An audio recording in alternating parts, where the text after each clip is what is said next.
Okay चलिए अब हम लोग स्टार्ट करेंगे JIGL में लॉ ऑफ टॉर्ट्स। जिन बच्चों ने CSEET पढ़ा है ये चैप्टर उनके लिए बिल्कुल नया है कि नहीं है? नया ही है अच्छा, CSEET में एक चैप्टर कवर्ड था लॉ ऑफ टॉर्ट्स, ठीक है, जो ग्रेजुएशन के बाद आ रहे हैं उनके लिए आई थिंक फर्स्ट टाइम होगा, है ना, first experience, but very very very simple chapter, ठीक है, और थोड़ा बहुत कंसिडर कर सकते हैं कि आता है, कि ये कंसिडर करें कि भाई ये क्या चीज होती है, थोड़ा बहुत आता है ना, याद आ जाएगा पढ़ते पढ़ते। चलिए ठीक है, okay, law of torts discuss करते हैं। वेरी सिंपल चैप्टर, बड़ा इंटरेस्टिंग भी है। टॉर्ट का मतलब क्या होता है आपको पता है? रॉन्ग, कोई गलत काम करना, ठीक है। जैसे गलत काम, बड़े बड़े गलत काम भी होते हैं और छोटे छोटे गलत काम भी होते हैं। जैसे गुस्से में आए खून ही कर दिया, ये बड़ा गलत काम हो गया। और थ्रू आउट द क्लास आप अपने दोस्त को जो परेशान करते रहते हैं, है ना, बताओ बताओ, आंसर बताओ, मत पढ़ो, ये करो, ठीक है, कुछ नहीं तो आते जाते धक्का ही दे दिया, है ना, कुछ नहीं तो पीछे से टीप मार दी, ये जो आप छोटा मोटा करते रहते हैं, या सबसे कॉमन जो आप कहते थे तुम तो पागल ही हो, ये जो आप कर रहे हैं छोटे मोटे रॉन्ग, इनको क्या कहा जाता है? टॉर्ट। ओके, तो अगर हम लोग बेसिकली बात करें तो जो रॉन्ग होते हैं वो दो तरीके के होते हैं। कौन कौन से? एक सिविल रॉन्ग होता है और एक क्रिमिनल रॉन्ग होता है। जब हम सोसाइटी के अगेंस्ट कुछ गलत करते हैं, जैसे अगर मान लीजिए हमने मिस्टर ए का मर्डर कर दिया, तो बताओ सिर्फ ए की नजरों में हम गलत हैं कि पूरी दुनिया के लिए मर्डरर हैं? क्यों, मरा तो ए है ना, तो दिक्कत तो ए को होनी चाहिए हमसे, बाकियों को हमने क्या बिगाड़ा है? उनको भी तो मार सकते हैं। So criminal wrong is a wrong done to the society. जब हम सबके साथ गलत करते हैं, हमने चोरी करी तो जिस बैंक को हमने लूटा उसी के साथ तो गलत हुआ, बाकियों में तो अकाउंट खुलवाए हमने प्रॉपर, लेकिन हम क्या मान लिए जाएंगे? चोर मान लिए जाएंगे। यानी एक ऐसा रॉन्ग जो सोसाइटी के साथ किया जाता है, a wrong done to the society is known as a criminal wrong. And a wrong done to an individual, हमने आपकी प्रॉपर्टी हथिया ली, ठीक है, यानी आपकी प्रॉपर्टी थी, हमने उस प्रॉपर्टी पे कब्जा कर लिया। अब बताओ ये सिविल है कि क्रिमिनल है? ये सिविल रॉन्ग है, क्योंकि इसमें सिर्फ वो पर्सन कंसर्न है जिसके साथ गलत हुआ है। तो दो तरीके के रॉन्ग होते हैं, एक सिविल रॉन्ग और एक criminal wrong. Civil wrong is a wrong done to an individual and criminal wrong is a wrong done to the society. Civil wrong भी तीन तरीके के होते हैं। क्या क्या, हम क्या क्या गलत कर सकते हैं? सबसे पहले होता है ब्रीच ऑफ कॉन्ट्रैक्ट। हमने किसी के साथ कॉन्ट्रैक्ट किया और कॉन्ट्रैक्ट तोड़ दिया। फॉर एग्जाम्पल, हमने आपके साथ कॉन्ट्रैक्ट किया था कि हम आपकी बिल्डिंग का कंस्ट्रक्शन करेंगे, आपने हमें एडवांस अमाउंट दे दिया, ठीक है, लेकिन उसके बाद हमने बिल्डिंग बनाने से मना कर दिया। बताओ ये सिविल रॉन्ग है कि क्रिमिनल रॉन्ग है? सिविल है कि क्रिमिनल है?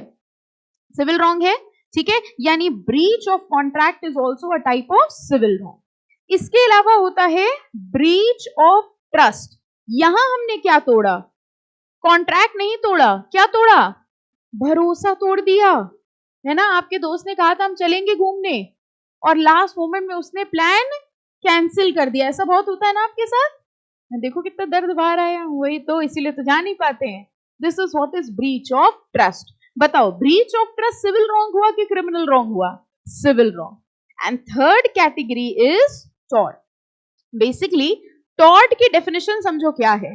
Tort is a kind of civil wrong which is not a breach of contract and which is not a breach of trust। ठीक है, तो टॉर्ट है क्या ये नहीं बताया, कह रहे टॉर्ट एक तरीके का सिविल रॉन्ग है जो ब्रीच ऑफ ट्रस्ट नहीं है और ब्रीच ऑफ कॉन्ट्रैक्ट नहीं है, तो वो बाय डिफॉल्ट क्या मान लिया जाएगा? टॉर्ट। ठीक है, फाइन, चलिए देखते हैं। ओके देखो इस चैप्टर में भी, हर चैप्टर में इन्होंने ये तीन लाइन जो आप बता रहे हो ना, ये ऐड कर दी है कि अगर कहीं पर भी लाइक ओल्ड एक्ट का नाम लिखा हुआ है, जैसे उन्होंने लिख दिया आईपीसी, तो उस ओल्ड एक्ट का मतलब ये हुआ they are referring to the new act now. ठीक है, ये कॉमन चीज उन्होंने लिख दी है। ये देखो क्या लाइंस है, द न्यू क्रिमिनल लॉज, भारतीय न्याय संहिता, भारतीय नागरिक सुरक्षा संहिता एंड भारतीय साक्ष्य अधिनियम have repealed IPC, CrPC and Indian evidence, the old criminal laws. Therefore, by virtue of 8 of the General Clauses Act, the reference to the old criminal law, यानी जहां किसी एक्ट में आईपीसी रेफर किया हुआ है, कि आईपीसी के हिसाब से ऐसा होगा या एविडेंस एक्ट के हिसाब से ऐसा होगा, तो उन सब जगह पर अब ओल्ड एक्ट की जगह ऑटोमेटिकली क्या ले लिया जाएगा, न्यू एक्ट ले लिया जाएगा। ठीक है, फाइन। ये नोट लिख देना फिर कि जहां जहां हमने ये लिखा है that will be kindly refer to the new act. चलो, law is the great civilising machinery, it liberates the desire to build and subdues the desire to destroy. ऐसी हाई फाई वर्ड्स को पढ़ने की रिक्वायरमेंट नहीं है। Third paragraph में आ जाओ। The word tort is a French equivalent of the English word wrong. जिसको English में हम लोग रॉन्ग कहते हैं, फ्रेंच में उसी वर्ड का मतलब क्या होता है, tort. The word tort is derived from a Latin language from the word tortor. Thus, simply stated, tort means a wrong. But every wrong or wrongful act is not a tort. कह रहे हैं tort का मतलब wrong तो होता है, लेकिन सारे wrongful act tort नहीं होते, क्योंकि wrongs दो तरीके के होते हैं। कौन कौन से, civil wrong और criminal wrongs। ठीक है, tort is really a kind of civil wrong. अब tort किस तरीके का wrong है, civil wrong, as opposed to criminal wrong. Wrongs in law are either public or private.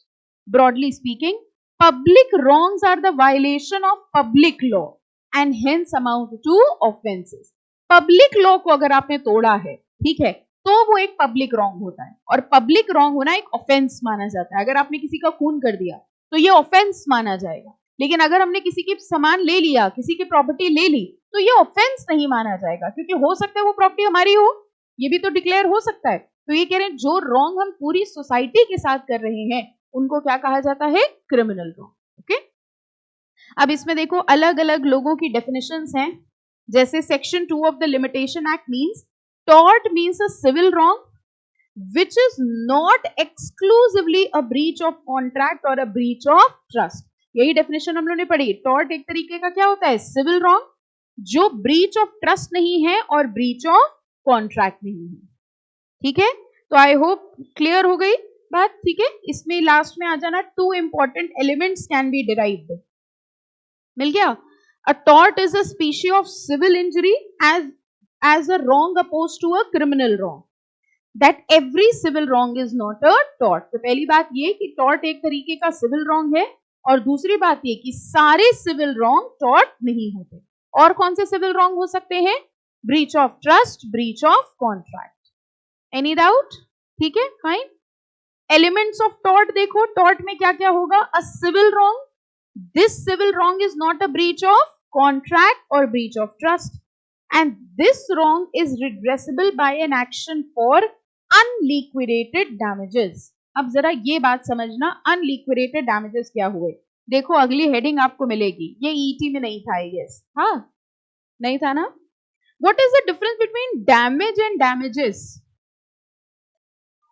एक नुकसान पहुंचा तो डैमेज, और कई नुकसान पहुंच गए तो डैमेजेस नहीं। डैमेज, हमने आपकी प्रॉपर्टी को डैमेज किया, मतलब नुकसान पहुंचाया। You will claim damages. You will claim damages. Damages means compensation. मुआवजा, जो भी बोलो, compensation। ठीक है, डैमेज और डैमेजेस दो अलग वर्ड हुए। डैमेज का मतलब हुआ नुकसान पहुंचाना, और डैमेजेस का मतलब हुआ कॉम्पनसेशन क्लेम करना। ठीक है, देखो damage means the legal loss और violation of legal right, that is infringement of a legal right, and damages means monetary, pecuniary. What is pecuniary? Pecuniary मतलब क्या हुआ, मॉनेटरी।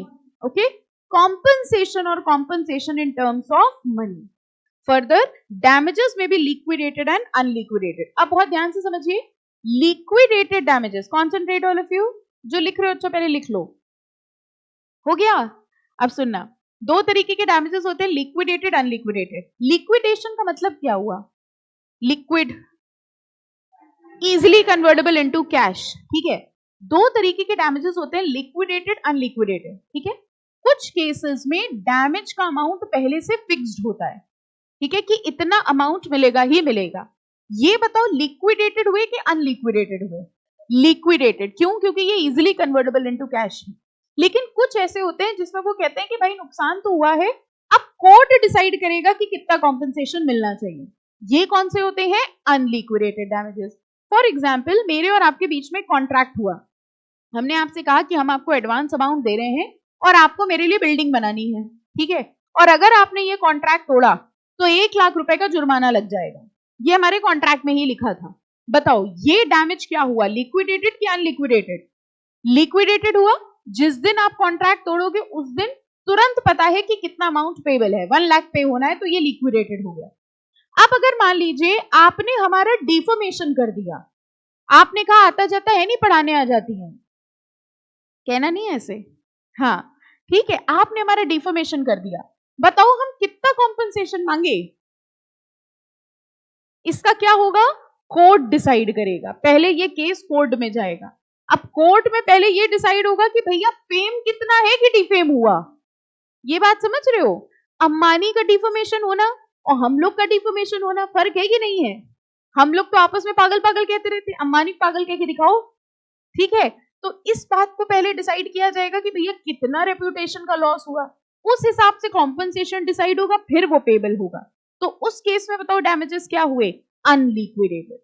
ओके, तो जनरली कॉन्ट्रैक्ट्स के केस में अमाउंट हमेशा पहले से फिक्स्ड होता है, तो वहां पर डैमेजेस लिक्विडेटेड होते हैं। टॉर्ट के केस में बताओ डैमेजेस हमेशा क्या होंगे, अनलिक्विडेटेड, क्योंकि टॉर्ट में हमने पहले से डिसाइड नहीं किया। क्या हमने और आपने पहले से डिसाइड कर लिया था पहली क्लास में कि देखो ना हम तुम्हारा डिफॉर्मेशन करेंगे ना तुम हमारा करोगे? नो, ये सब चीजें तो तुरंत हो जाती हैं। ओके, टॉर्ट कभी भी पहले से कॉन्ट्रैक्ट करके नहीं रखा जा सकता। ओके, तो रॉन्ग हो जाता है, इसलिए ये कह रहे हैं रॉन्ग्स के केस में, टॉर्ट के केस में damages will always be unliquidated. अब जरा ऊपर वाला पॉइंट पढ़ो जो इनका थर्ड वाला था, this wrong is redressable by an action for unliquidated damages. तो टॉर्ट के केस में डैमेज पहले से फिक्स नहीं होता। देखिए लिखा है liquidated and unliquidated damages. Liquidated damages means predetermined और फिक्स्ड कॉम्पनसेशन। प्री डिटरमाइंड और फिक्स्ड कॉम्पनसेशन समझ गए, प्री डिटरमाइंड पहले से डिसाइडेड है। For example in case of breach of contract the damages are known, that is predetermined, जबकि unliquidated damages refer to damages which are not predetermined or decided by the parties, they are not known beforehand। और tort के case में जो damages होते हैं वो कौन से होंगे, अनलिक्विडेटेड। याद रहेगा सबको, ठीक है, फाइन। चलिए नेक्स्ट आइए, देखो दो केस इन्होंने दिए हैं, वैसे तो कुछ खास नहीं, एग्जाम्पल देखना। An action against the railway company, देखना इसको ध्यान से, an action against the railway company for loss of goods in carriage is due to presence of contract, but any action by a passenger for any injuries occurred due to negligence of the railway employees is a tort। ये समझाओ जरा क्या हुआ। Train से सामान भी जाते हैं और लोग भी जाते हैं, पता है ना, कह रहे सामान गया उसमें सामान को नुकसान पहुंचा, that will be treated as a breach of contract. लेकिन इंसान गया और इंसान को चोट पहुंची रेलवे कंपनी के लोगों की वजह से, then that will be not a contract, that will be a tort। क्यों, how come?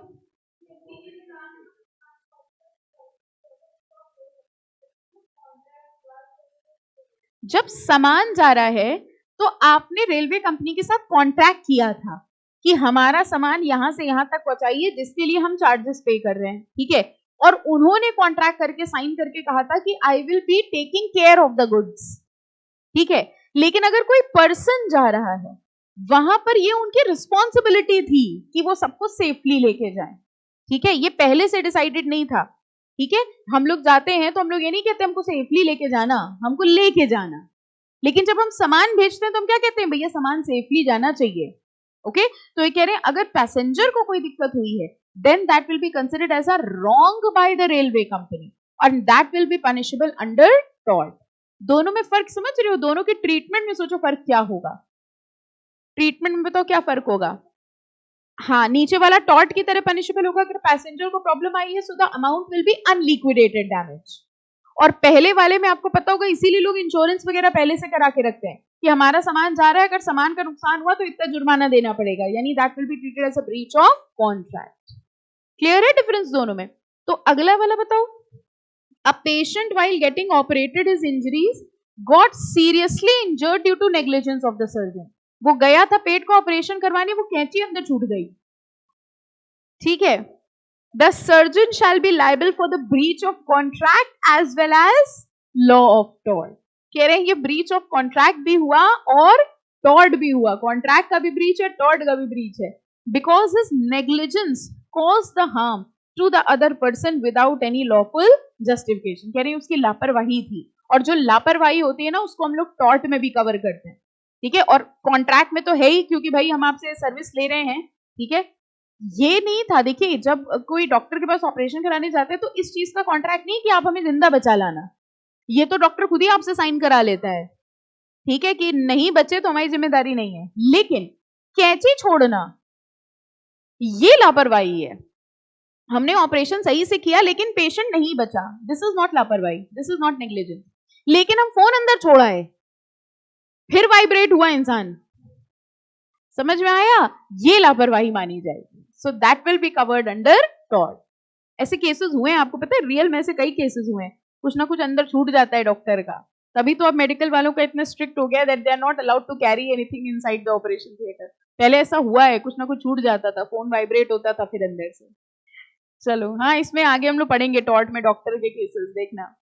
चलो काइंड्स ऑफ टॉर्टियस लाइबिलिटी की बात करते हैं। देखिए ये हम लोगों ने पढ़ा सिविल रॉन्ग, स्ट्रिक्ट और absolute liability, vicarious liability and liability of the state. ये अभी एक एक करके पढ़ेंगे। सबसे पहले हम लोग पढ़ेंगे liability against civil wrong. Civil wrong कौन से रॉन्ग होते हैं हमने आपको बताया, जिसमें किसी एक पर्सन के साथ कुछ गलत हो रहा हो। देखिए ये वाला टेबल हम लोग ने कर लिया था, ठीक है। रॉन्ग्स दो तरीके के हुए, moral wrong and legal wrong. Moral wrong कैसा रॉन्ग हुआ, मॉरली कुछ गलत किया, जैसे दिल तोड़ देना, हाँ, शादी का वादा किया, ठीक है, यह सब कुछ छोड़ो, चीटिंग का वादा किया, अभी शादी तक नहीं पहुंच पा रहे हैं, ज्यादा रिलेट करेंगे एग्जाम्पल से। तो आपके और आपके दोस्त ने डिसाइड किया देखो 2 टेस्ट हैं कल, एक काम करते हैं तुम एक प्रिपेयर कर लो, हम एक आइडिया पसंद आया ना आपको, ठीक है। अब आप तो SBIL पढ़ते रह गए, दूसरा वाला आपका दोस्त दोनों पढ़ के आ गया, और फिर उसने आपको चीटिंग कराने से मना कर दिया। हमको बताओ कोर्ट जाओगे? जैसे ही उसने आपको बताने से मना किया, आपने कहा पेपर वेपर छोड़ो, हम जा रहे कचहरी इनके खिलाफ केस करने। मॉरली तो रॉन्ग है ना, उसने धोखा किया आपके साथ, लेकिन is it actionable? This is not actionable. Moral wrongs जो होते हैं वो एक्शनेबल नहीं होते, लॉ हमें रिकॉग्नाइज नहीं करता। लेकिन आपको पता है एक कॉन्ट्रैक्ट एक्ट में होता है, शायद हमने बताया भी हो और दोबारा भी पढ़ेंगे।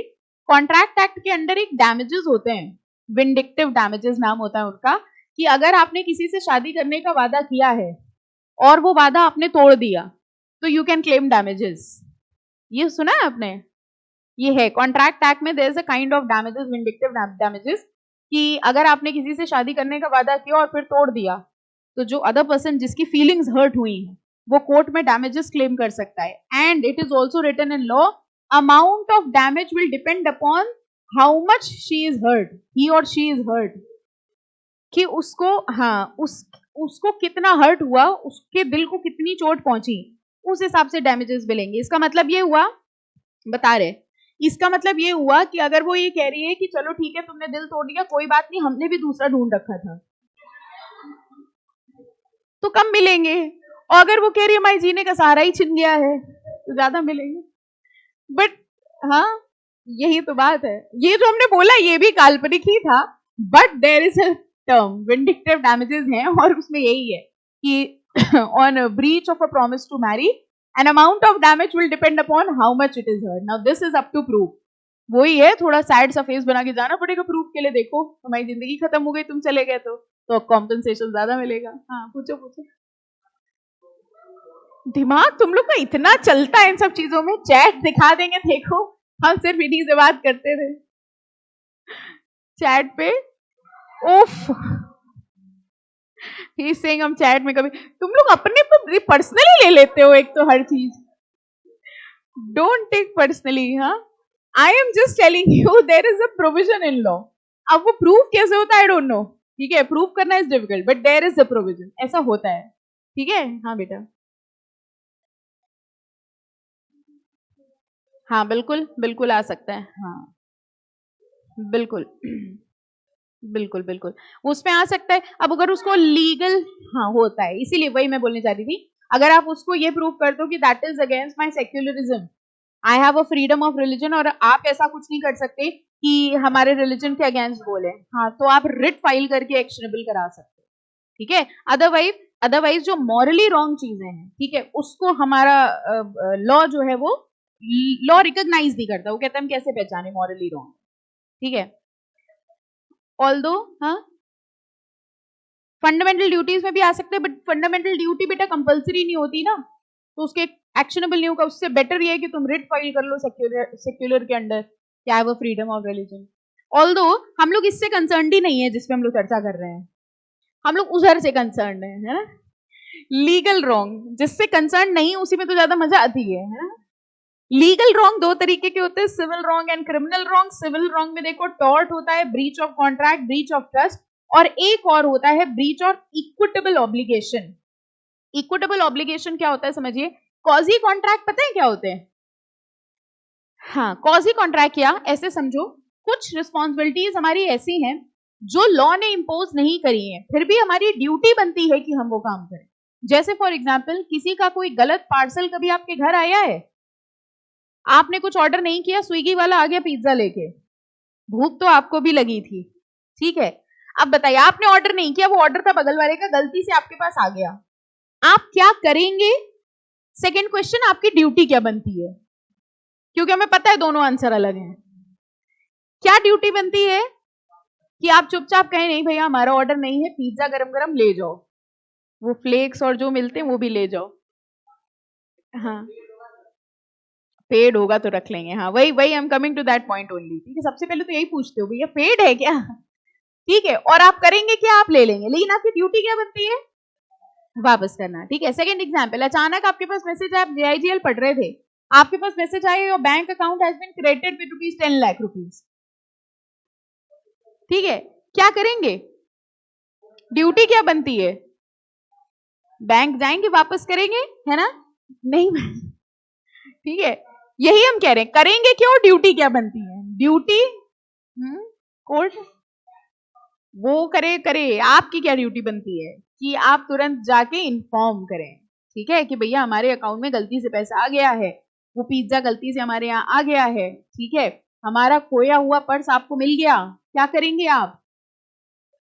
पैसे निकाल के, है ना, ठीक है, आपकी ड्यूटी बनती है वापस करना। ऐसी ऑब्लिगेशंस को इक्विटेबल ऑब्लिगेशंस कहा जाता है, कॉजी कॉन्ट्रैक्ट कहते हैं इनको। इक्विटेबल ऑब्लिगेशन मतलब हमारा कोई कॉन्ट्रैक्ट नहीं हुआ था, लेकिन लॉ ने हमारे ऊपर ये ड्यूटी इंपोज करी, ठीक है। तो ये सब किस तरीके के होते हैं? Civil law. अब आइए general conditions for liability of a tort. कह रहे टॉर्ट के लिए क्या क्या होना जरूरी है? फर्स्ट, रॉन्गफुल एक्ट होना चाहिए, ठीक है, कह रहे हैं कोई ना कोई रॉन्गफुल एक्ट, गलत काम होना चाहिए। Wrongful act must result in causing a legal damage, wrongful act होना चाहिए, लीगल डैमेज होना चाहिए, एंड थर्ड, उसकी कोई ना कोई लीगल रेमेडी होनी चाहिए। अगर ये तीन चीजें हैं तो हम उसको क्या मान लेते हैं? टॉर्ट। अब इसको एक एक करके डिस्कस करते हैं। सबसे पहला क्या होता है? Wrongful act. The act complained of should under the circumstances be legally wrongful. In other words, it should prejudicially affect any of the above mentioned interests. यानी कोई भी अधिकार अगर किसी पर्सन का इन्फ्रिंज हो रहा हो, जैसे right of reputation, right of safety, freedom, right to property, ये सब अगर आपके विषेट हो रहे हैं, इसका मतलब आपके साथ क्या हुआ है? Wrongful act. समझ आ गया सबको?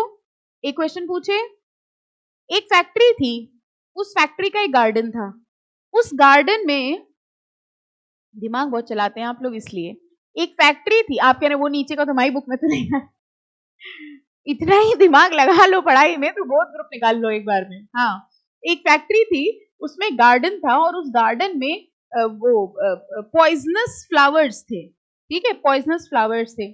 एक बच्चा था, वो बॉल खेलते खेलते उस गार्डन में गया, उसने वो फ्लावर तोड़ा और उसको स्मेल कर लिया, और उसके बाद उस बच्चे की डेथ हो गई, ठीक है। बच्चे की गलती मानी जाएगी या कंपनी की, मतलब फैक्ट्री की? एक एक करके आना हमसे लड़ने, झुंड में नहीं। हाँ, कुछ नहीं लिखा था। कंपनी की गलती है, कंपनी की गलती है, कंपनी की गलती है, कंपनी कह रहा है दैट चाइल्ड वाज अ ट्रेसपासर। ट्रेसपासर जानते हो कौन होता है?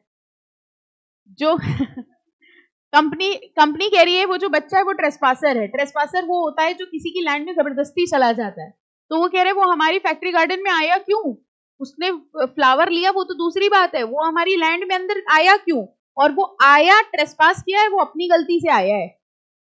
बच्चे गलती ना, वही तो कन्विंस कर लिया हमने, है ना? हाँ बेटा। किसको? नहीं, कंपनी को पता है। कंपनी मतलब एक तरह समझो जो वो केमिकल्स या जो भी बनाते होंगे दे यूज दोस फ्लावर्स।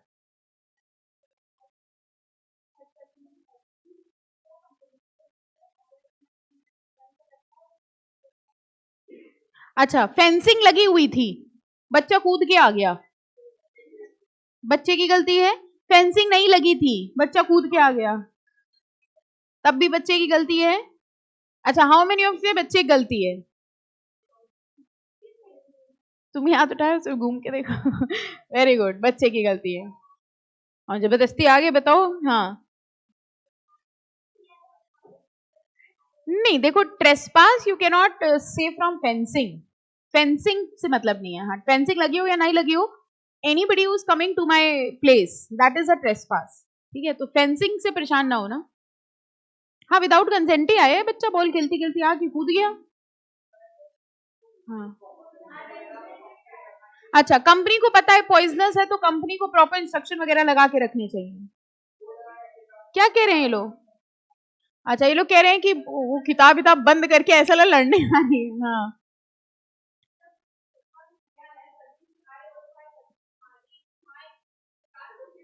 वो कह रही उसको आना ही नहीं चाहिए था। हाँ, वो बच्चा उसको पता नहीं था। अरे बाप रे, ऑर्डर ऑर्डर। तमाम सबूतों और गवाहों को मद्देनजर रखते हुए ये ग्लासगो कॉर्पोरेशन पढ़ लो भाई। कहने पढ़ा तभी आंसर दे रहे थे। Corporation failed to put proper fencing to keep the children away from poisonous tree, and a child plucked and ate the fruit of the same tree and died.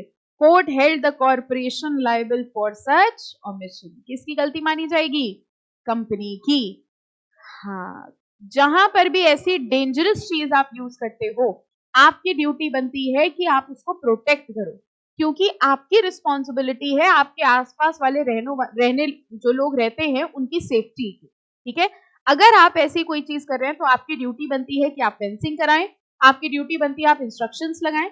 अब वहां instruction भी लगा था, फेंसिंग भी लगी थी, कूद के आ गया बच्चा, अब किसकी गलती मानी जाएगी? बच्चे। ठीक है, फाइन। अच्छा, आपको किसमें? हाँ, क्रॉसिंग में, एब्सोल्युटली। अब आपको ये पता है जो व्हाइट वॉशिंग होती है बड़ी बड़ी बिल्डिंग्स में, उसमें आपने देखा है वो जो पेंटर्स होते हैं वो झूले पे बैठ के करते हैं, झूला देखा है आपने उनका ऐसे, and they have to use full safety instruction, safety belt and helmet and everything. लेकिन आपने यहाँ देखा है सेफ्टी पहने हुए? कुछ नहीं। यहाँ तो इवन आपको पता है बोटिंग करने जाते हैं, लाइफ जैकेट दी जाती है, लेकिन हम कितने को कौन पहने, फोटो खराब आ जाएगी भाई, डूब जाए भले ही, फोटो अच्छी आनी चाहिए, कम से कम आखिरी फोटो तो बढ़िया हो देखने लायक। वो भी मैं जैकेट के साथ, बताओ इतने बढ़िया कपड़े खरीद के लाए।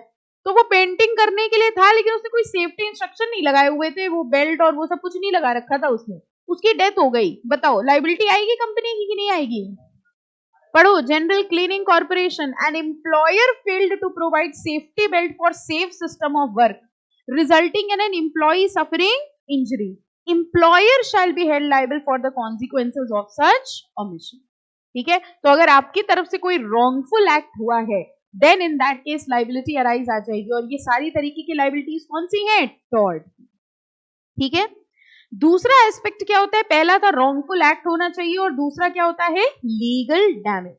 दो तरीके के डैमेज होते हैं, एक लीगल डैमेज होता है, ठीक है, और दूसरा एक और डैमेज होता है जिसमें हमें डैमेज तो होता है लेकिन लॉ की नजरों में वो डैमेज नहीं होता। दो एग्जाम्पल्स हम लोग लेंगे, ठीक है। फॉर एग्जाम्पल, हमारी कोचिंग में बच्चे पढ़ा रहे हैं, आप सीएस बन गए, आपने कहा ये बिजनेस वैसे ज्यादा बढ़िया है, आपने यही हमारे सामने कोचिंग खोल ली, ठीक है, आपने कहा और सस्ते रेट में पढ़ा देंगे, और हमारे यहाँ के बच्चे आप लेके चले गए, वैसे आप खुश क्यों हो रहे हैं? ये आइडिया चल रहा था क्या आपके मन में? आप कह रहे हैं अरे हाँ यही तो करना था हमको, करना नहीं है ऐसा, ठीक है। हाँ, तो आपने हमारे सामने ही कोचिंग खोल ली, हमारे यहाँ के बच्चे आप लेके चले गए, बताओ हमको नुकसान हुआ? नहीं हुआ। हमको नुकसान हुआ? हुआ। क्या हम कोर्ट जा सकते हैं? क्यों जा सकते हैं ना, वही तो। क्यों जा सकते हैं? नहीं जा सकते। क्यों नहीं जा सकते? क्योंकि आप कहेंगे आप ही ने तो जेआईजीएल में पढ़ाया था, we have a freedom of trade, every person has a freedom of trade. तो अगर मेरी लड्डू की दुकान है और आपने हमारे सामने लड्डू की दुकान खोल ली, तो हम उसको कंप्लेन नहीं कर सकते, although I am suffering damages. दूसरा एग्जाम्पल समझना, हमारे पास वोट करने का अधिकार है, ठीक है। वोट वाले दिन आपने हमसे कहा हम तुमको वोट करने जाने नहीं देंगे, हम वैसे भी नहीं जा रहे थे वोट देने। वोट देने कौन जाता है बताओ, है ना? आप एलिजिबल हैं? 18 से बड़े हो गए सब? वोट दिया सबने? अभी अभी हुए हैं, अच्छा वेट करो अब तुम, ठीक है। So we have a right to vote, हम वैसे भी वोट देने नहीं जाने वाले थे, ठीक है, लेकिन आपने हमको मना कर दिया कि हम वोट देने नहीं जा सकते। अब बताओ हमें कोई नुकसान हुआ? नुकसान हुआ? कोई मॉनेटरी नुकसान, रेपुटेशन का नुकसान, सेफ्टी, कुछ नुकसान नहीं हुआ। लेकिन क्या हम कोर्ट जा सकते हैं? कोर्ट जा सकते हैं क्योंकि मेरा राइट इन्फ्रिंज हुआ है, ठीक है। दो चीजें होती है, एक होता है राइट इन्फ्रिंज होना और एक होता है डैमेज होना। इन दो टर्म्स को कहा जाता है damnum sine injuria and injuria sine damnum. अब याद आई याददाश्त आपकी, है ना? डैमनम साइन इंजूरिया, इसको कहते हैं डैमेज विदाउट इंजरी। डैमेज मतलब होता है नुकसान होना, इंजरी मतलब होता है किसी राइट का इंफ्रिंजमेंट होना। अब हमको बताओ इन दोनों में से, और इंजूरिया साइन डैमनम में इंजरी हुई है, लीगल राइट इंफ्रिंज हुआ है, भले नुकसान कोई ना हुआ हो, ठीक है। हमको बताओ इसमें से वो लड्डू और कोचिंग वाला एग्जाम्पल किस में आएगा और वोट वाला किस में आएगा? लड्डू वाला, लड्डू वाला डैमनम साइन इंजूरिया है पक्का? डैमनम साइन इंजूरिया कौन सा हुआ? कहो तो बना के भी दिखा दे, ठीक है। और वोट वाला कौन सा था? क्यों? क्योंकि लड्डू वाले एग्जाम्पल में हमें डैमेज तो हो रहा था लेकिन मेरा लीगल राइट इन्फ्रिंज नहीं हो रहा था। और इंजूरिया साइन डैमनम में इंजरी तो हो रही है, लीगल राइट इन्फ्रिंज हो रहा है लेकिन मेरा कोई डैमेज नहीं हो रहा। तो हमको ये बताओ इन दोनों में से टॉर्ट में कौन सा एक्शनेबल है? टॉर्ट में कौन सा एक्शनेबल होगा? इंजूरिया साइन डैमनम, ठीक है। देखिए, डैमनम मीन्स हार्म, लॉस और damage in respect of money, comfort, health, etc. Injuria means infringement of a right conferred by law on the plaintiff. The maxim means that in a given case, a man may have suffered a damage. हो सकता है उसने नुकसान bear किया हो and yet have no action in tort. तब भी वो tort में actionable नहीं है because the damage is not to an interest protected by law. अब इसमें देखो एक एग्जाम्पल दिख रहा है, ग्लाउचेस्टर ग्रामर स्कूल। हाँ पढ़िए, अ डिफेंडेंट आफ्टर लीविंग, पढ़ लो अपने आप। हाँ बेटा,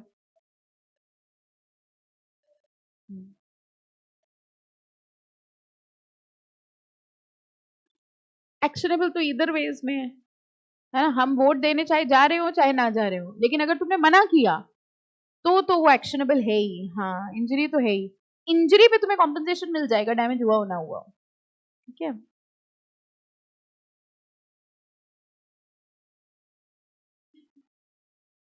फर्स्ट वाला समझ आ गया? सुना सुना लग रहा है? चलो आगे देखो अगला वाला, in this case water supply to plaintiffs mill was disrupted due to defendant's digging of his well. This resulted in cutting of water supply to plaintiff's mill, due to which it was shut down. Court held defendant not liable because although monetary losses were incurred, there was no violation of legal right. इसमें क्या हुआ बताइए? Water supply to plaintiff's mill was disrupted due to defendant's digging of his well. मतलब हम क्या कर रहे थे? हम अपना वेल डिग कर रहे थे और अपना वेल डिग करने के चक्कर में आपकी वाटर लाइन जो थी वो टूट गई। अब बताओ ये टॉर्ट माना जाएगा कि नहीं माना जाएगा? आपका नुकसान तो हुआ है लेकिन फिर भी ये टॉर्ट में एक्शनेबल नहीं है। क्यों? क्योंकि हम आपको नुकसान नहीं पहुंचा रहे थे, हम तो अपना काम कर रहे थे, और अपना काम करते वक्त अगर आपको कुछ नुकसान हो गया so that will not be considered as a tort. Clear? Compensation इसमें मिल सकता है, मतलब हमने रॉन्ग नहीं किया, लेकिन हाँ अगर आपके साथ कुछ गलत हो गया, मेरी वजह से कोई नुकसान हुआ, then in that case I can help you, I can give you compensation. ठीक है? हाँ, बगल में इंस्टीट्यूट है। हाँ, ऐसा बहुत होता है, आपको पता है, जैसे आपने नोटिस किया होगा कि इतना नीचे वो खोदते चले जाते हैं कि अगल बगल वाली बिल्डिंग गिर जाती है। हाँ बिल्कुल, उसमें बताइए एक्शनेबल होगा कि नहीं होगा? एक्चुअली ये है, लेकिन इसके बाद एक और हम लोग अभी क्लॉज पढ़ेंगे स्ट्रिक्ट लायबिलिटी का। स्ट्रिक्ट लायबिलिटी यही कह रहा है कि अगर हमारी वजह से आपको कोई नुकसान हो जाता है, then in that case that is a liability without fault.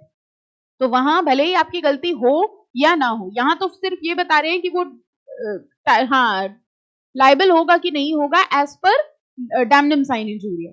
लेकिन इसी में ही आगे अभी हम लोग एक कॉन्सेप्ट पढ़ेंगे स्ट्रिक्ट लायबिलिटी का, कि अगर मेरी वजह से आपका कोई नुकसान हुआ है तो हमको लायबिलिटी बियर करनी पड़ेगी, चाहे हमने गलती से करा हो या जानबूझ के किया हो।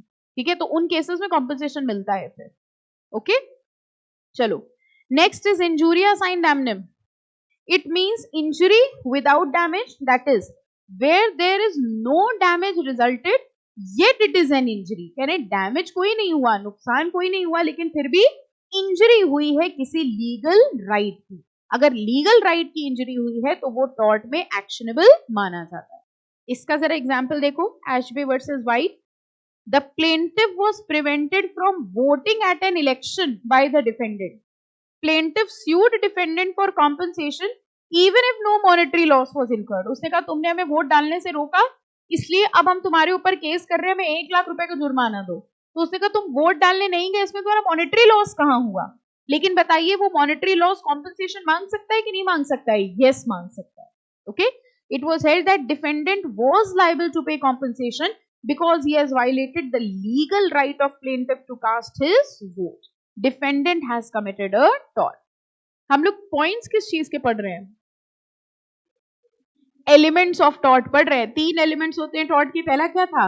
रॉन्गफुल एक्ट होना चाहिए। दूसरा क्या था? लीगल डैमेज होना चाहिए। लीगल डैमेज के अंदर 2 चीजें कौन सी होती हैं? Damnum sine injuria and injuria sine damnum. Tort वाला कौन सा माना जाता है? Injuria sine damnum. Any doubt? ठीक है, फाइन। और थर्ड देखो क्या होता है? Legal remedy. कह रहे हैं हर टॉर्ट की कोई ना कोई लीगल रेमेडी होनी चाहिए। जैसे आपको याद है, आप क्लास पढ़ के गए, हमने ईटी में दिया था एग्जाम्पल, अब शायद याद हो कि नहीं। तो मान लीजिए आज आप क्लास पढ़ के गए और अपने रूम में गए और वहां पर एक आदमी पी के बैठा हुआ था। याद आ गया आपको? क्या पी के बैठा था वो? हाँ, कुछ नहीं, बस दारू पी के बैठा हुआ था। ठीक है, क्या करेंगे आप? ईटी में तो इन लोगों ने बोला था बैठ के पिएंगे। हमने कहा आपके रूम में एक बंदा बैठ के दारू पी रहा था, आप लोग क्या करेंगे? कुछ नहीं, बढ़िया मौका, बैठ के पिएंगे, है ना? बताइए, आपके रूम में एक दारू पी के बंदा बैठा, आप क्या करेंगे? भगाएंगे? कैसे भगाएंगे? गोली मार देंगे उसको? फिर पहले प्यार से बोलेंगे भाई चले जाओ, नहीं प्यार से मान रहे, दारू पिए, प्यार से कम मानेगा। फिर क्या करेंगे? पुलिस बुलाएंगे, फोर्स यूज करेंगे, तब बाहर निकालेंगे। ठीक है, ये आपने कौन सी रेमेडी का यूज किया? लीगल रेमेडी तो है, ये कौन सी रेमेडी है? सेल्फ डिफेंस, सेल्फ हेल्प, है ना? जैसे आपका फ्रेंड आपको मारता है तो आप क्या करते हो? दूसरा गाल आगे करते हो, 2 उल्टा धर देते हो। ये जो आप करते हैं, इस रेमेडी को क्या कहा जाता है? सेल्फ हेल्प या self defence. And self help या self defence is a remedy under tort. Okay, तो कह रहे हैं टॉर्ट में वैसे 2 रेमेडीज होती है। एक रेमेडी तो वही होती है जो सब जगह होती है, हम कोर्ट जा सकते हैं, लेकिन बहुत सारी लाइफ में ऐसी चीजें होती है जिसमें कोर्ट जाने की जरूरत नहीं है, फैसले हम खुद कर लेते हैं, है ना? वो क्या होते हैं? सेल्फ हेल्प या सेल्फ डिफेंस। देखो, the third condition of liability of a tort is a legal remedy. This means that to constitute a tort, wrongful act must come under law. The main remedy for a tort in an action for unliquidated damages। कह रहे हैं main तो unliquidated damages होता है। Tort में liquidated damage होता था कि unliquidated? Unliquidated. Although some other remedies like injunction may be obtained in addition to damages। देखिए एग्जाम्पल देखिए, यही हुआ था आपके साथ. A finds a drunken stranger in his room who has no business to be there in it and it is thus a trespass. यानी वो बंदा जो आपके घर में जबरदस्ती घुसाया है वो कौन हुआ? Trespasser. He is entitled to get rid of him if possible without force. पहले कोशिश करो without force उसको बाहर निकालने की. But if that be not possible, अगर वो possible नहीं हो तो फिर क्या करेंगे? हाँ, using force as the circumstances में वारंट, मिनिमम फोर्स यूज करके उसको बाहर निकाले. अगर ऐसा आपने किया तो सही किया है कि गलत किया है? सही किया है. लेकिन अगर वो ड्रंकन स्ट्रेंजर आपके रूम में मिला, आपने सीधे कट्टा निकाल लिया, मार डाला उसको, ये सही था गलत था? गलत था, बेचारा घर भूल गया था. अच्छा, मारो नहीं, सर पे लगा दो. अच्छा अच्छा, हाँ बेटा क्या पूछ रहे हो? हाँ, फिर सेल्फ डिफेंस आ गया. अब कट्टे की बात चली तो उसने अपनी बंदूक निकाल ली. अच्छा, वो तो मार भी सकता हो पिए हुए, है ना, आप तो होश में हो तो मार भी देगा. अब आपने सेल्फ डिफेंस में गोली चलाई, बताओ फिर क्या हुआ? सेल्फ डिफेंस यूज हो जाएगा. Self defence is a remedy under IPC also. ठीक है, लेकिन सेल्फ डिफेंस में एक चीज ध्यान रखना, सेल्फ डिफेंस में भी हाँ वही चीज इसमें कवर हो जाएगी. सेल्फ डिफेंस में ये नहीं होता कि वो थप्पड़ मारने आ रहा था तुमने गोली चला दी. Are you understanding? Self defence में भी ये नहीं होता कि सेल्फ डिफेंस मतलब कुछ भी. वो बेचारा साइकिल से आ रहा था, उसकी साइकिल हमारे से लड़ गई, हमने ट्रक चला दी उसके ऊपर. ये सेल्फ डिफेंस नहीं है. Self defence mean protecting yourself, not killing other. Self defence does not mean killing others. Self defence means protecting yourself. Protect करने में फिर थोड़ा बहुत हो गया तो ठीक है, आप प्रूव कर सकते, but that is subject to proving. Subject to proving, subject to proving. हाँ बेटा, मान लिया. हाँ, नहीं पनिशेबल नहीं होता, लेकिन तुम्हें पहले ही प्रूव करना पड़ेगा कि हम ना मारते तो वो मार देता. अगर तुमने ये प्रूव कर दिया तो तुम बच जाओगे. ठीक है, बस वही, ये वकीलों का यही तो मेन काम है. सी, एक चीज हमेशा ध्यान, अभी आ रहे कमिंग टू क्वेश्चन, लॉ में हमेशा ध्यान रखना, लॉ को कभी प्रूव नहीं करना पड़ता. प्रूव हमेशा होते हैं एविडेंसेस. लॉ में अगर लिखा है कि भाई खून करने की गुनाह में लाइफ इम्प्रिजनमेंट है या फांसी है, ये थोड़ी प्रूव करा जाता है. प्रूव ये किया जाता है खून किया है कि नहीं किया है. यही तो, इसी पे तो केसेस चलते हैं. ये वकीलों का काम है. हाँ बेटा, बस यही था. ठीक है, फाइन. चलो, खून खराबा हो, बस मजा आ जाती है तुम लोग को. मेंस रिया, ये कौन है रिया? रिया कौन थी? Guilty mind. गिल्टी माइंड समझ गए? गलत. हमारे लॉ में गलत इंटेंशन से किया गया काम ही गलत माना जाता है. ठीक है, तभी सेल्फ डिफेंस को सजा नहीं मिलती है. सेल्फ डिफेंस करने वाले को सजा नहीं मिलती क्योंकि उसका इंटेंशन गलत नहीं था. हमारा लॉ ये कहता है कि जब तक क्रिमिनल इंटेंशन ना हो तब तक उसको हम क्राइम नहीं मानते. इसीलिए आपको समझ में आया, पिक्चरों में देखा है ज्यादातर ट्रक क्यों चलवाई जाती है? क्यों? कि वो एक्सीडेंट लगे. एक्सीडेंट क्यों लगे? क्योंकि अगर वो एक्सीडेंट लगेगा इसका मतलब गिल्टी माइंड नहीं था. इसीलिए ज्यादातर मर्डर्स का प्लान जो किया जाता है वो कैसे किया जाता है? To look like an accident. ठीक है, लेकिन टॉर्ट के केस में दो चीजें होती हैं. कुछ केसेस ऐसे होते हैं टॉर्ट में जिसमें मेंस रिया नहीं भी होता है तो भी वो टॉर्ट में एक्शनेबल होता है. क्रिमिनल लॉ में मेंस रिया देखना जरूरी है. क्रिमिनल लॉ में बिना मेंस रिया की पनिशमेंट नहीं मिलती. लेकिन टॉर्ट के केसेस में कुछ केसेस में मेंस रिया देखते हैं और कुछ केसेस में मेंस रिया कंसिडर नहीं करते. तो देखिए, how far a guilty mind of person is required for liability of a tort. Mark कर लो, मेंस रिया और guilty mind creates liability on the principal that mere act of the person is not enough to create his liability. Mark कर लीजिए line. General principle क्या होता है? actus non facit reum nisi mens rea. मतलब the act itself creates no guilt in the absence of a guilty mind. जब तक guilty mind नहीं है तब तक वो चीज एक्शनेबल नहीं होगी. ठीक है, it does not mean for the law of tort the act must be done with an evil motive. ये लाइन देखो क्या हुई. It does not mean that for the law of tort the act must be done with an evil motive. मतलब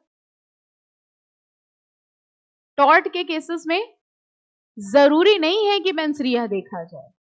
यानी tort के कुछ cases में तो मेंसरिया देखते हैं, लेकिन टॉर्ट के कुछ केसेस ऐसे होते हैं जिसमें बिना मेंसरिया हुए भी पनिशेबल एक्शन हो जाता है. और वही केसेस होते हैं कौन से? स्ट्रिक्ट लाइबिलिटी के. ठीक है, देखिए इसमें लिखा है फॉल्ट और state of mind when relevant. And liability without fault. देखो ये दो चीजें हैं। फर्स्ट क्या है, फॉल्ट ऑफ माइंड या फॉल्ट व्हेन रेलेवेंट, कब कब देखा जाएगा। अब ये टॉपिक ना थोड़ा बाद में समझ में आएगा। ये ना टॉर्ट्स होते हैं अलग अलग तरीके के, assault, battery, imprisonment, malicious prosecution. जिन्होंने पहले पढ़ा है उनको कुछ कुछ याद आ रहा होगा, जिन्होंने नहीं पढ़ा उनको भी बाद में टॉपिक कवर होगा, ठीक है, तो ये बाद में कर लेंगे। एंड लाइबिलिटी विदाउट फॉल्ट, कह रहे हैं कुछ केसेस ऐसे होते हैं जिसमें हम लोग मेंस रिया नहीं देखते। ओके, तो बेसिक बात समझना, पहली चीज, मेंस रिया का मतलब गिल्टी माइंड होता है। बिना गिल्टी माइंड के एक्शन पनिशेबल नहीं होता क्रिमिनल लॉ में, लेकिन टॉर्ट के कुछ केसेस में मेंस रिया देखा जाता है और कुछ केसेस में मेंस रिया नहीं देखते। Any doubt? हाँ बेटा, इविल मोटिव, यही गलत इंटेंशन से किया, गलत मोटिव से काम किया, ठीक है, फाइन। अब देखो एग्जाम्पल देखिए, इन केस ऑफ डिफॉर्मेशन, डिफॉर्मेशन क्या हुआ, बदनामी, ठीक है, loss of reputation. In case of deformation, defendant is liable even when he did not intend to defame but acted in a way that turned out to be defamatory। बताओ क्या मतलब हुआ? हाँ, मेरा इंटेंशन नहीं था आपकी डिफॉर्मेशन करना, लेकिन हमने जो बोला उससे आपका डिफॉर्मेशन हो गया। अब बताओ एक्शनेबल है कि नहीं है? Yes it is actionable. इसका मतलब इसमें मेंस रिया देखा कि नहीं देखा? बताओ इस एग्जाम्पल में हम लोगों ने मेंस रिया देखा कि नहीं देखा? नहीं देखा। आर यू अंडरस्टैंडिंग क्या हुआ? ठीक है, ये कह रहे हैं हमने एक जनरल स्पीच दी, मेरा कोई इंटेंशन नहीं था, लेकिन मेरी उस स्पीच से आपका डिफॉर्मेशन हो गया। अब बताइए आप एक्शन कर सकते हैं मेरे खिलाफ? यस ले सकते हैं। इसमें हम लोग ने मेंस रिया को कंसिडर नहीं किया। हाँ बेटा,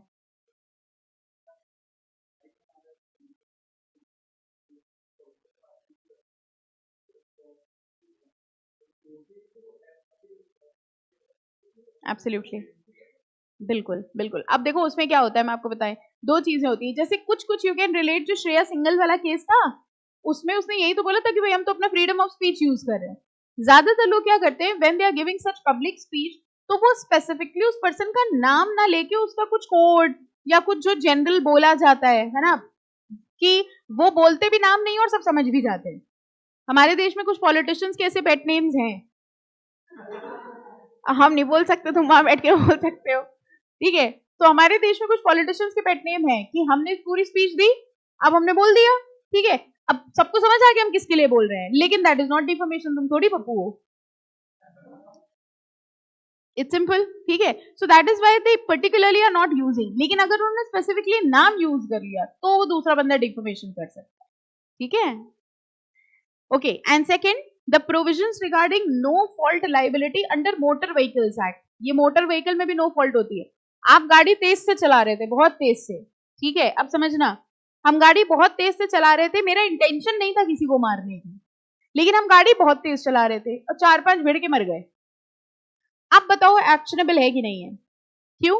गिल्टी माइंड थोड़ी था, हरकतें वही थी।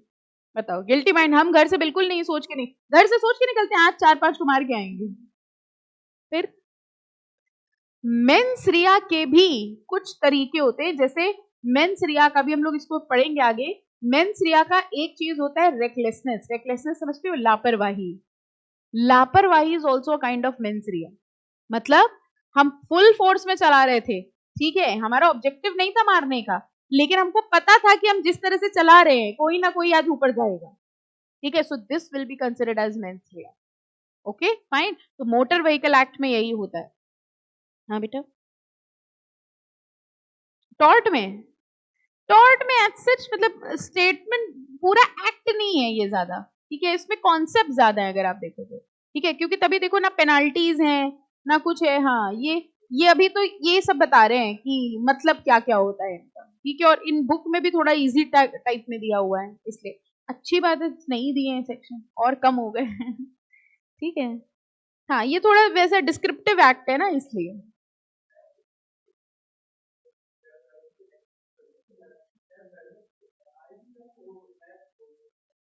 नहीं, कैप जिसके नाम पे गाड़ी होगी, एब्सोल्युटली जिसके नाम पे गाड़ी होगी। अब अगर ड्राइवर के नाम पे गाड़ी है तो उसकी होगी। हो सकता है ड्राइवर सिर्फ एम्प्लॉई है, ठीक है, और मालिक कहीं और बैठा है, जैसे कुछ लोग करते गाड़ी खरीद ली और ड्राइवर को रख दिया, वहां दोनों की आएगी, जो ड्राइवर चला रहा है वो तो, इसीलिए तो कहते हैं अपनी गाड़ी कभी किसी को नहीं देनी चाहिए, क्योंकि जब एक्सीडेंट होता है सबसे पहले देखा जाता है गाड़ी का ओनर कौन है।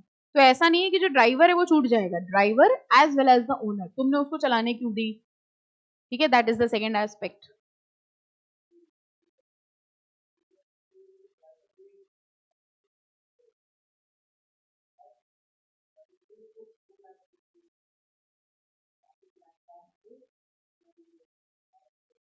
ये केस तो कंज्यूमर में पढ़ा है हम लोगों ने कि उसकी फ्लाइट मिस हो गई थी, then he filed a complaint. देखो फ्लाइट में सोना, वैसे चलो नॉर्मल डिस्कस कर लेते हैं, फ्लाइट में सोना is a different thing and accident होना इज अ डिफरेंट थिंग, ठीक है भाई। अगर उस, क्योंकि उबर कहता है कि हम आपको टाइमली पहुंचाएंगे, that is a breach of condition, driver की गलती नहीं वो तो, हाँ ब्रीच ऑफ कॉन्ट्रैक्ट है, उबर कहता है भाई हम आपको इतने समय पे पहुंचा देंगे, उस वजह से उसने अगर करा है तो वो ब्रीच ऑफ कंडीशन है। लेकिन अगर गाड़ी का एक्सीडेंट हो रहा है तो फिर तो जो ड्राइवर है मतलब वो तो प्राइमरली लाइबल है ही, उसके साथ साथ owner will also be liable, ठीक है फाइन। हाँ तो देखो, वेयर डेथ और permanent disablement of any person has resulted from an accident arising out of the use of motor vehicle, the owner of the vehicle shall be jointly and severally liable to pay. अब बताओ jointly and severally का क्या मतलब हुआ, दोनों, जो driver है उसकी तो आएगी ही आएगी और जो ओनर है उसकी भी लाइबिलिटी अराइज हो जाएगी, ठीक है। The amount of compensation in respect of death is 50,000 and in case of permanent disablement is 25,000. This is not tort, this is motor vehicle act। आ गई बात समझ में, ये मोटर व्हीकल एक्ट के हिसाब से पेनल्टी दी है, ये लॉ ऑफ टॉर्ट की पेनल्टी नहीं है, समझ आ गई बात, ठीक है। सो यहाँ पे, यहाँ तक देखो हम लोग अभी किस बारे में डिस्कस कर रहे थे, मेंस रे के बारे में, with fault and without fault, और यहाँ से अब स्टार्ट होगी कौन सी लाइबिलिटी, स्ट्रिक्ट लाइबिलिटी, ओके। यहाँ पे इसको स्टॉप करेंगे, स्ट्रिक्ट और एब्सोल्यूट लाइबिलिटी हम लोग नेक्स्ट लेक्चर में करेंगे। कौन सा केस था इसमें, याद है किसी को, रायलन वर्सेस फ्लेचर, ठीक है। ओके, ग्रेजुएशन से डायरेक्ट कौन है, कौन कौन है,